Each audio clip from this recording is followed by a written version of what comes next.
Okay, these are my top 5 losers of the 2025 NFL offseason day one.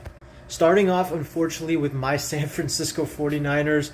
What I expected at the beginning of the NFL season when we were losing nonstop, I felt this was going to happen. We're cutting a lot of veteran players, really not signing anyone. It seems like we're trying to shed salary cap, and it makes total sense. This is an aging roster that needs to really focus on its core and drafting young players to kind of retool in order to get back to that Super Bowl contending window of theirs. Next, another team that is a legacy in the NFC East, in the NFC, that would be none other than the Dallas Cowboys. I don't know how many times did they talk about going big every offseason and do absolutely nothing.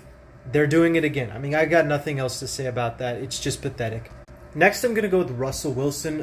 Yeah, there's a chance he can come back with the Pittsburgh Steelers, but given the fact that Justin Fields got 2 years for $20 million, I feel like the Pittsburgh Steelers are going to put him on a very short leash, meaning that even if he gets paid a lot of money, it's not going to be for a long time. So he's going to have to do another prove-it deal, which is not ideal for a guy who's going to be 36 by the end of by the beginning of next season.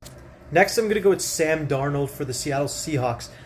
Being the fact that, number one, he's going to a team that has probably a bottom 10 offensive line in the league. You're talking about a team that just lost its top 2 receivers in Tyler Lockett and DK Metcalf, right? Who's had a lot of turmoil involving changing the offensive identity in Seattle. And on top of that, this is a guy who could have easily gotten $40 million last year based on the way he's playing until those final 2 games. Now he's stuck at $33 million a year, a huge downgrade in the amount of money he could have been paid. So yeah, he is definitely a loser in the fact that, you know, he could have got more money, he could have gone to a better situation. None of that happened this year because of those last 2 games. And finally, at number 5, I'm going to go with the Cincinnati Bengals. I mean, this is one of the cheapest organizations in the history of sports. Mike Brown needs to sell the team or give it off to one of his children.